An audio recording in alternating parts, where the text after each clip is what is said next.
இப்போ நம்ம பார்க்க போகிறது 4வது குழுமம். குழுமம் 4வதுன்னு சொல்கிறது குழுமம் டியிலிருந்து நாம் ஒருவரை தெரிவு செய்ய வேண்டும்.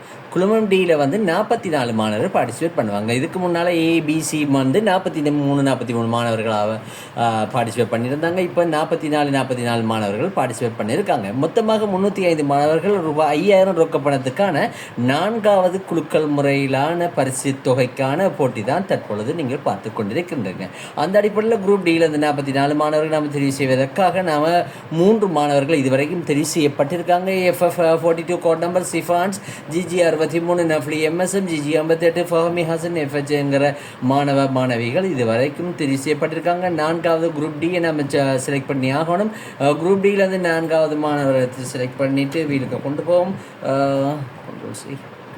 ரைட், அந்த அடிப்படையில் நாம் இவங்களை என்டர் பண்ணியாச்சு. இந்த வீடுக்குள்ளே வந்திருக்காங்க. உங்களுக்கு யார் அந்த 4வது போட்டியாளர்? இந்த மாணவர்கள் 7 மாணவர்கள் தெரிவு செய்யப்பட வேண்டும். 305 மாணவர்களில் 44 மாணவர்களில் 4வது டி குழுமத்துக்கான மாணவர் யார் என்பது பார்ப்போம். போட்டியாளர் அந்த மாணவர் யாருங்கிறத பார்ப்பதற்கு FF 85ங்கிற கோட் நம்பர் வந்திருக்கு. FF 85 யாருங்கிற அந்த மாணவரை பார்க்க முடியும்.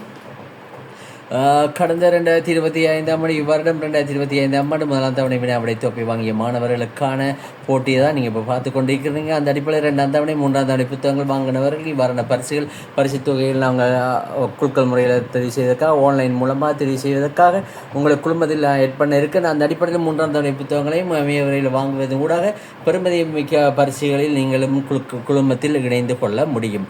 அந்த அடிப்படையில் யார் அந்த குழுமத்தில் தெரிவு செய்யப்பட்ட மாணவர்கள் அக்கௌண்ட் நம்பர் மீண்டும் முறை பார்க்க வேண்டும்.